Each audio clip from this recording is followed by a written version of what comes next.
കേട്ടിട്ടുണ്ടോ എറണാകുളത്തെ പെരണ്ടൂർ കനാലിന്റെ കഥ? വെറുമൊരു കനാലല്ല ഇത്. രാത്രിയിൽ ഇവിടെ വരാൻ പലർക്കും പേടിയാണ്. പണ്ട് എടപ്പള്ളി രാജാവിന്റെ കാലത്ത് പടുതല മത്തായി എന്ന് പേരുള്ളൊരു സാമൂഹ്യ വിരുദ്ധനുണ്ടായിരുന്നു.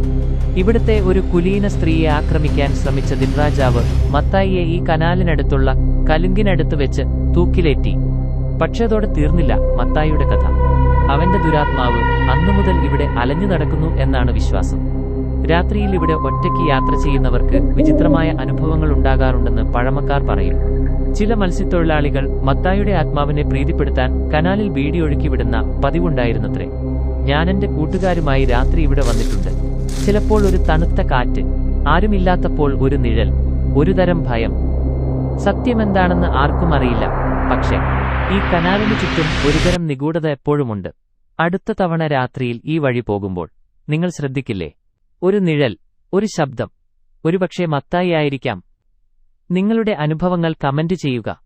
ഈ കഥ ഇഷ്ടപ്പെട്ടെങ്കിൽ ലൈക്ക് ചെയ്യുക.